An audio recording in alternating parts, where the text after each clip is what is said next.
Ni hao, CriterioNate 在这里。Di Zutara Xiao Hao, Bernardo Bertolucci's Di Modai Wang Di.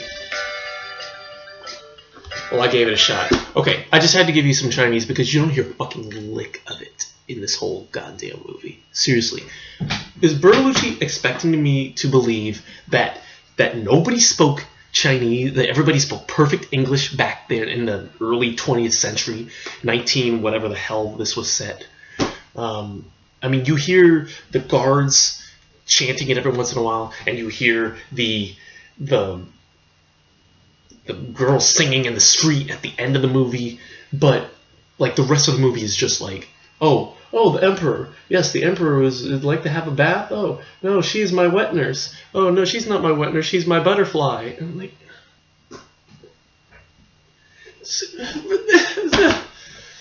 oh, dear God, Bertolucci, what the fuck? I knew I was going to have trouble with you. Because you already were in trouble, obviously, you know. Anyway. For those of you who don't speak Chinese, hello there, CriterioNate here. Number 422, not 421, 422. Bernardo Bertolucci's The Last Emperor. 1987, 165 minutes for the theatrical version, 218 minutes for the television version, color stereo 2 point blah blah blah. Who gives a shit? So we're finally here. We finally back. I know I've been putting this one off for a long time. I've been away for a while now, and brother Eclipser has been doing his thing, been trying to get caught up, and you know, it just made sense, you know, just to do just movies, you know, all these supplements. Oh God, the supplements! But you know, it didn't take as long as I thought it would, because I skipped a big portion of them for reasons which I'll explain it a little later. Yeah, so basically I finally found some time, and originally I was, planning on just doing two reviews, one for the movies and then one for the supplements, but I also chose not to watch the entire theatrical version. I mean the television version. I watched the entire theatrical version, and then I just watched bits and pieces from the televised version, because I thought, you know what, honestly, sitting through the movie again, it just didn't seem like it would be too beneficial to watch, see little bits and pieces of scenes that probably don't really contribute to the plot very much. And first of all, let's talk about the movie. Let me give you what the basic thing, what won the Academy Award. And to be fair, this is a good movie. This makes up for all the other crap that Bertolucci put out, because I'm not a Bertolucci fan. We've only seen one other movie by Bertolucci, his first film, La Comare Seca, and I don't remember a lick of it. It has something to do with the Grim Reaper, that's all I know. But he's made so many other movies that I have absolutely no interest in seeing. Last Tango in Paris, Stealing Beauty, The Dreamers, all just a bunch of bull crap, I mean. And I say that, just all the sex, I think his it's all too much, And so I was like, okay, I was kind of afraid, I think that was part of the reason why I put this off, is because, yes, it's a long movie, but it's by a director who has made movies that I don't agree with. And so because of that, I've been putting it off, just subconsciously putting it off because of that, So anyway, I am here to tell you about the movie, and again, it's a good movie. I think if I was stranded on a desert island with a Bertolucci film, The Last Emperor is one that I don't think I'm ever going to buy it, but I can see why it won the Academy Award. Looking at the movies that were released in 1987, or that were up for Best Picture, the only one that I had seen outside of this one was Fatal Attraction, and I personally think Fatal Attraction should have won because Michael Douglas is the bomb. And Glenn Close is fantastic, and you know, just that kind of movie speaks to me a lot more than all these artsy fartsy thingy wingies, you know. By the way, look at this box. This is what my library does to things, because you know, because it's a 4-disc set, and you know the book, and they had to put the book, so this is the best they could do, is just oversized books, you know, because apparently this will fit. Right, this fits perfectly on a shelf, you know. Anyway, so the last emperor, Puyi, it's about the real life last emperor of China, Puyi, who was made emperor of China at the age of 3, and it was kind of funny. It's actually kind of like, for me, because I don't know a lot about the history, it's kind of, you know, for me, you know, just kind of going into it knowing little about the history of China, it's kind of a funny concept, you know, putting a child as the ruler of China, you know. And again, the thing about that I, you know, am probably going to fail with this review is that I don't know a lot about the history of China, and even with all the supplements, I kind of zoned out during the supplements because I don't think they helped one bit. I still don't understand what was going on. Basically, you know, this boy became emperor. His best friend was his wet nurse. Better review the reviews here. Look at the cast. Let's see. In fact, God, there's so many people in this damn film that it's probably easier if I just go through the list here of the main people. Puyi, yeah, played by John Lone. At the beginning of the movie, toward the end of his, in the 50s or 60s, Puyi was arrested or captured by the Red Army and sent to prison for 9 years. And he was interrogated, and he was forced to renounce like everything he stood for, apparently, and so he'd become a model citizen or something like that.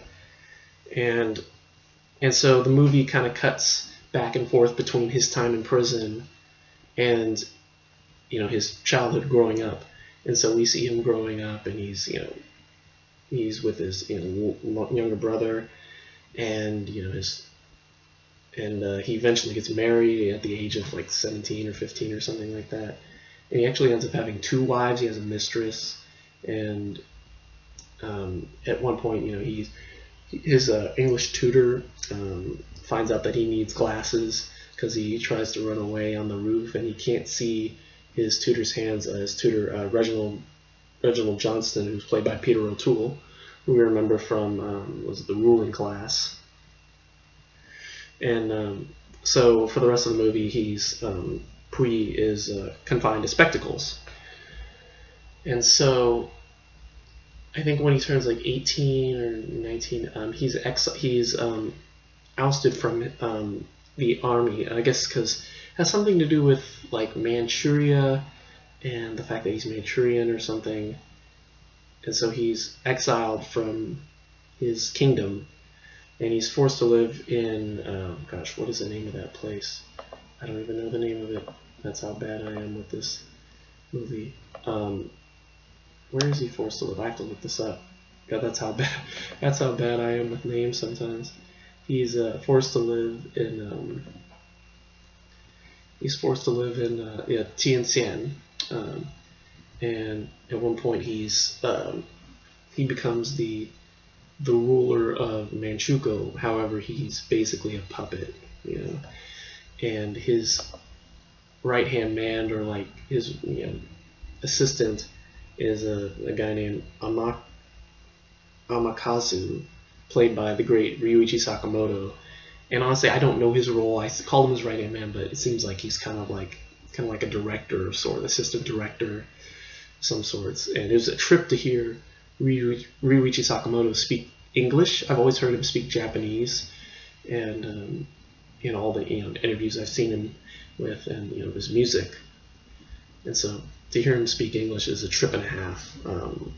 I thought for if anything is worth the fact that all the main characters speak English in this movie, it is Ryuichi Sakamoto. You know, it's a trip to hear him speak English.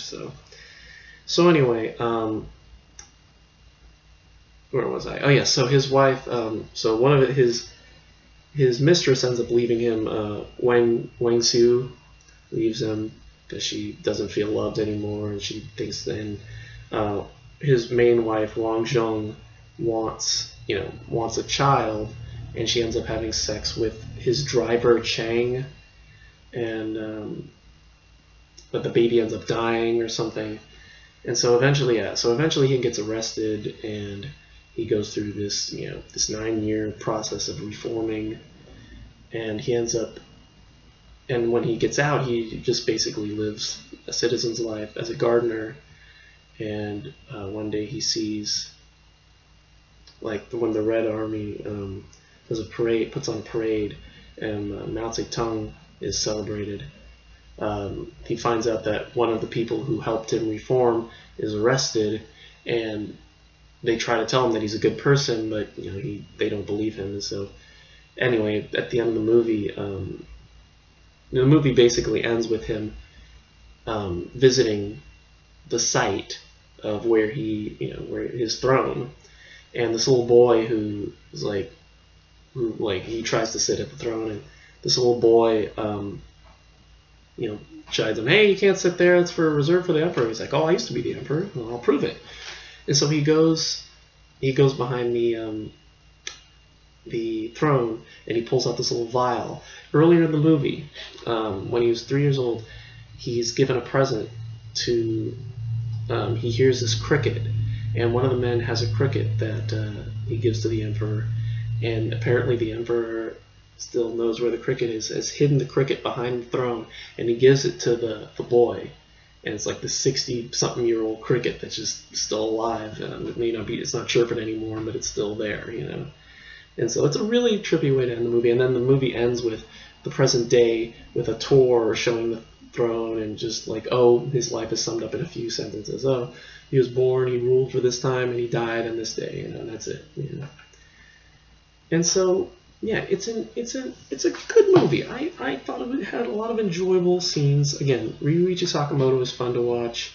I thought the rest of the actors, I thought it was still a really interesting story. I loved seeing Puyi as a little kid. I thought it was just I thought it was entertaining enough. And yeah, I don't know. I could see why it won the Academy Award. I don't think it was the greatest film I'd ever seen. But at the same time, I thought it was good. I'm going to give it an A. I don't agree with the fact that Bertolucci directed this movie completely in English. Considering he's Italian, it might have actually been on the producer, who was British. And what was his name? Not Jeffrey Thomas. What was his name? Jeremy Thomas. Yeah, so it was kind of a British-Italian co-production. And so because of that, maybe it was his decision to film it all in English. And Bertolucci can speak English, apparently. I guess he could if he's making all these English movies, like Last Tango in Paris and Stealing Beauty and stuff like that. So I guess he could speak English, and he does quite a bit in the supplements. So yeah, Last Emperor, a good movie, long as hell. As far as the theatrical, I watched the theatrical version all the way in the trailer, which is all on disc 1. Disc 2 just features the televised version, which features a lot of scenes they cut, and a lot of the scenes they cut, I noticed from when I was jumping around, seemed to be focused on basically more or less the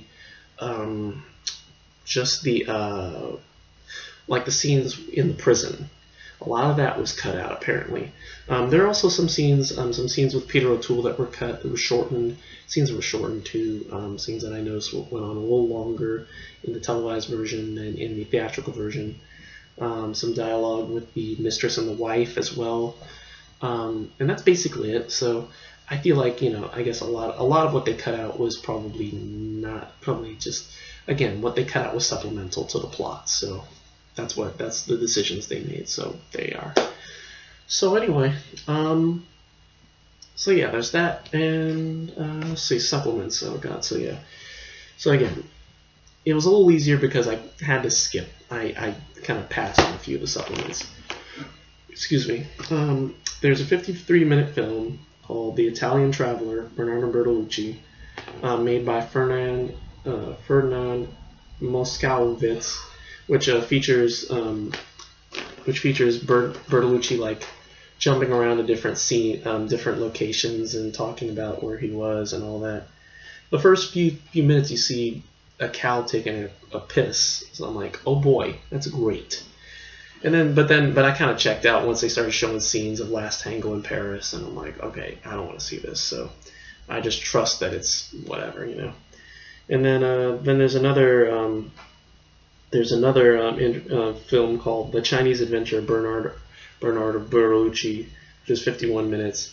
And I kind of checked out of that one because the soundtrack features Gato Barbieri, who is this tenor saxophone player who I'm not a fan of his work. His sound is his tone is extremely blatty and blah-y, and so I guess kind of like I couldn't listen to that stuff after a while, so I'm like, okay, skip.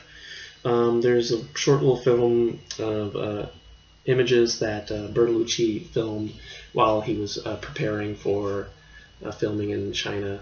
It's like 8 minutes of video postcards, as they call them.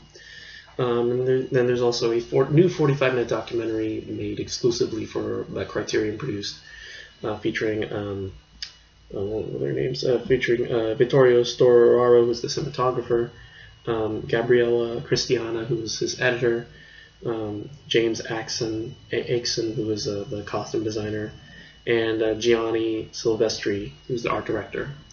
And yeah, they basically talk about working with Bertolucci and working on the film, working with the young child, and a lot of different other details. So it's probably the most informative bit of the movie, as is a lot of the newer supplements that Criterion produces. You know, they tend to have really specific questions. They ask about like the coloring and all that. And apparently at one point, I guess Bertolucci had this, or somebody had an idea that they wanted to film all the scenes in the Forbidden City in black and white. And so, yeah. Anyway, so that's disc 1 of the supplements. Disc 2 features a 66-minute documentary, an episode of the South Bank Show, which was made during the release of The Last Emperor. Just basically 66 minutes of the making of the film. Has interviews with Bertolucci and different people who knew the real Puyi.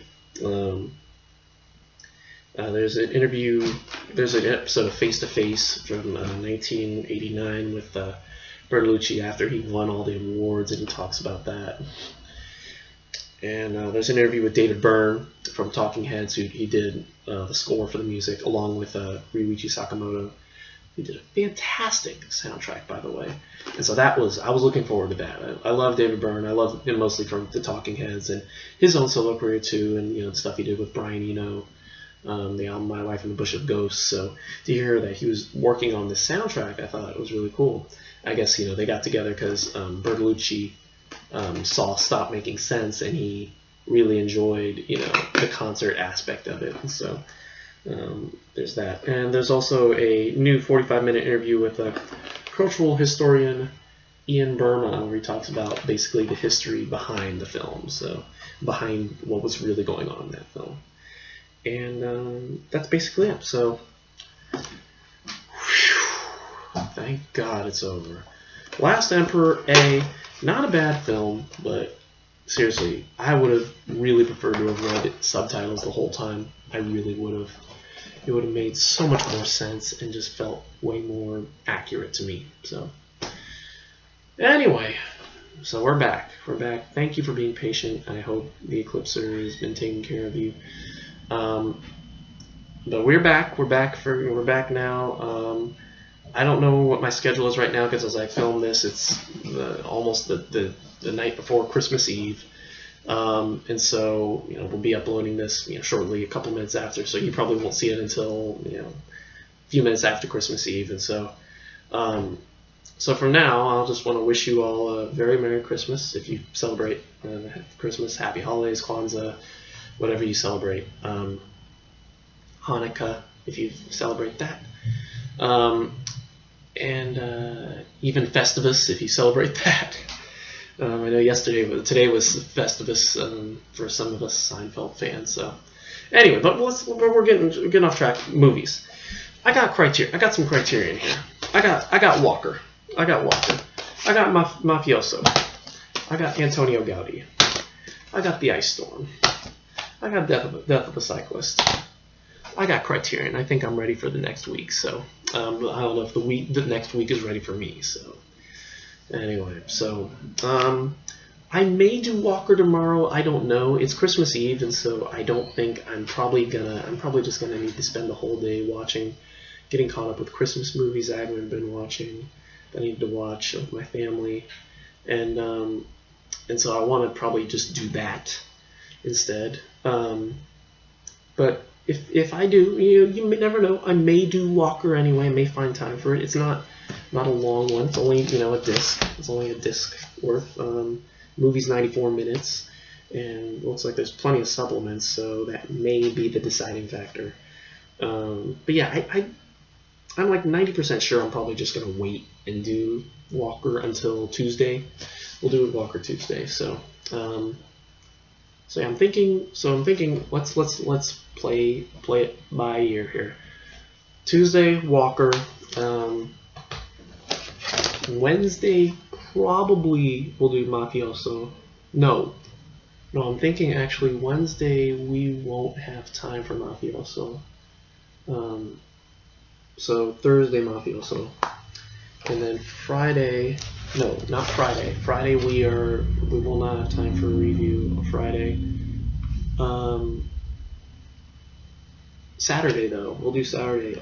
Antonio Gaudi, and then next Sunday, New Year's Eve we'll do The Ice Storm, and then New Year's Day, Death of a Cyclist will be the new one. Although this one's pretty short, though. I don't know. We may jump around and do a couple. Like, we may do Mafioso and Death of a Cyclist on the same day. I don't know. I may jump around just to fit some more in. And, yeah, and that'll take us into the new year. Yeah, again, one of these will probably be the new ones. And then I put a hold on the next Eclipse series, because after that we'll get to the next one. Was it the Eclipse Series 9, the Delirious Fictions of William Klein. And then... special treat, I think I mentioned this before, we're going to jump way ahead into the future to number 450. Oh god, what number is it? Yeah, I gotta look it up. Number 450. Hang on, the suspense is killing me too. Number 453, Wong Kar-wai's Chungking Express. We're going to do that. We're going to jump ahead and do that one because my brother is coming up. And he's mentioned that he wants to do the review of that one with me, and we don't get together as often as we like to. So, and we're gonna avoid doing the whole filming thing. Obviously, we're gonna avoid another Life Aquatic. That was a mess, obviously. And so I thought, let's just jump ahead and do that one. And so we will be doing that one that week. And then I went ahead and put a hold on the next couple too. After Death of a Cyclist, Blast of Silence, The Lovers, and The Fire Within, which actually we'll do those probably before the William Klein set. So again, I don't know what my schedule is, and I don't know how much time I'm going to have to do these movies, but we're going to try and stick in order of the release dates of like figuring out when we'll put the supplement, when the Criterion collection versus the Eclipse series. So we're going to try and stick together, stick with that, so except for, of course, these certain special bits like Wong Kar-wai's Chungking Express with my brother, if I can get guest reviewers, I will, and so there you are. So anyway, that's it for me. Thank you all so much for being as patient as you possibly can. Thank you for watching. Reviews, morals. Oh God, God, if you're the emperor, you know, like I would highly recommend not putting an emperor who pisses his pants in charge of the China. You know, somebody who just flaps his arms when he's got when he's got like a big you know his costume on or his coat or his clothes on. You know, just a thought is somebody who doesn't get distracted by a cricket. You know. He's got 16,000 men in front of him, and all he hears is a cricket. And it's like you might want to rethink your strategy. You know, just saying. Oh, and don't cut yourself. Don't cut yourself in a even though reform maybe take forever. Don't cut yourself. Don't cut your wrists in the bathroom. Just don't do it, okay? Please, seriously. Anyway, that's it for me. Thank you for watching. Happy holidays. And we will see you all on Tuesday for, if not before, for Walker. And until then, goodbye. I was trying to think of what it was in Chinese, but well, you know what? Shoot, screw it. I should know this. Good. I should know this, but go on and give it to me. 再见. There we go. 再见.